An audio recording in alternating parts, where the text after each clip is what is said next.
बिस्मिल्लाहिर्रहमानिर्रहीम। अस्सलाम वालेकुम। कैसे हैं आप सब? आज मैं बनाने लगी हूँ प्याज के बहुत ही क्रिस्पी ज़बरदस्त टेस्टी शानदार पकौड़े। तो इतने मज़े के बनते हैं कि सारे पकौड़ों की छुट्टी हो जाएगी। तो सबसे पहले मैंने प्याज को इस तरह से ब्रीक स्लाइसिस में कट करके रख ली है। तो ये देखिए इस तरीके से प्याज जो है हमने काटने हैं, तो थोड़े से लंबाई में काटने हैं ताकि हमारे लच्छादार और बहुत ही ज़बरदस्त क्रिस्पी पकौड़े बने। तो प्याज को मैंने वॉश कर लिया था और इसका पानी निचोड़ लिया था। तो ये है मेरे पास बेसन है और 2 चम्मच कॉर्नफ्लोर है।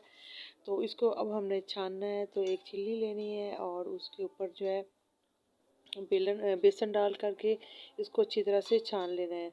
तो वीडियो के एंड तक देखिएगा। अगर आपको अच्छी लगी तो प्लीज़ लाइक और सब्सक्राइब ज़रूर कर दिया करें और अच्छा सा फीडबैक भी दे दिया करें।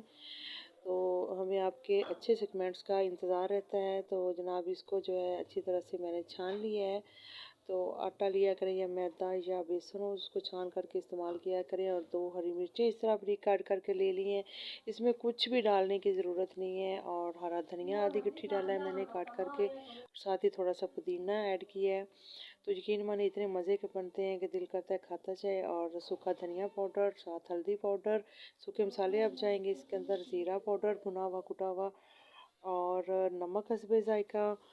तो साथ ही लाइट चली गई है जनाब, और रेड चिली फ्लेक्स, तो थोड़ा सा रेड मिर्च का पेस्ट। तो बस इसको हाथ के साथ हमने अच्छी तरह से इस तरह से मिक्स कर देना है।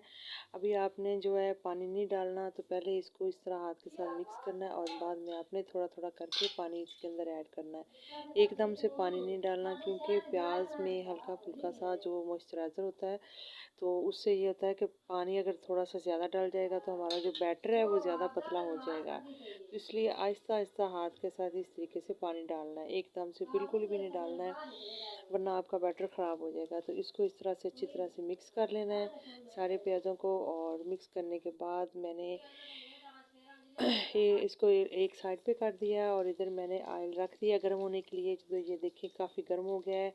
और अब हम रखेंगे इसके अंदर पकौड़े। तो अभी मैंने थोड़ा सा इसके अंदर डाल के चेक किया है, तो ये देखिए इसके बुलबुले से आ रहे हैं और जो ऑयल अच्छी तरह से गर्म हो गया है। तो बस इस तरह हम पकौड़े रखते जाएंगे 1 बाय 1। तो मीडियम फ्लेम रखनी है, ज़्यादा हाई फ्लेम आपने नहीं रखनी, वरना यह है कि ऊपर से फिर ये जल जाते हैं पकौड़े और अंदर से कच्चे नहीं होने चाहिए। तो हमने अंदर तक इसको जो है पकाना है अच्छी तरीके से। तो तकरीबन 2 से 3 मिनट लगेंगे तो हमारे पकौड़े जो एक प्लेट बन के पूरी रेडी हो जाएगी। तो आप कहेंगे कि सिर्फ प्याज हैं और प्याज के पकौड़े अच्छे नहीं लगते होंगे, लेकिन आप बना कर देखिएगा। और ख़ास तौर पे रमज़ानुल मुबारक है, इसमें तो इफ्तारी के टाइम इस तरह की कोई ना कोई डिश होना ज़रूरी होती है, पकौड़े समोसे वगैरह या रोल वगैरह जो भी है। तो आप ज़रूर बना कर देखिएगा, ट्राई कीजिएगा। तो फिर आप मुझे कमेंट्स करके बताइए कि क्या हमारे पकौड़े आपको अच्छे लगे हैं या नहीं। तो क्योंकि आलू और चिकन या सब्जियों के पकौड़े तो आप खाते ही रहते हैं, लेकिन प्याज के पकौड़े आपको सब कुछ भुला देंगे, इतने मज़े के लगते हैं। तो बस इसको जो है मैंने इस तरह से आहिस्ता आहिस्ता जो फ्लेम पे इसको पका लिया है और पूरे हमारे तैयार हो गए हैं। इसको डिश आउट करते हैं। और इसी तरीके से मैं दूसरा पूर भी इसके अंदर ऐड कर देती हूँ।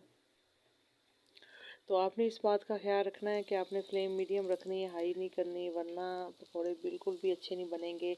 तो बस इस तरह से दूसरे जो पकौड़े भी मैं इस तरह से रख रही हूँ और 2 से 3 मिनट में ये भी रेडी हो जाएंगे। तो जनाब पकौड़े हमारे सारे बन करके रेडी हो गए हैं। और ये देखें साथ मैंने दही का रायता ले लिया है। तो कितने क्रिस्पी बने हैं और कितने मज़े के बने हैं। तो अभी से मुंह में पानी आ रहा है। तो ये देखिए बहुत ही ज़बरदस्त लग रहे हैं। तो जनाब आप भी बनाकर ज़रूर खाइएगा इसको, केचप के साथ खाएं या आप दही के रायते के साथ, ये आपकी अपनी चॉइस है, लेकिन बने बहुत ही मज़े के हैं। तो इसी के साथ ही मुझे इजाज़त है। अपना बहुत सारा ख्याल रखिएगा। अल्लाह हाफिज़, बाय बाय।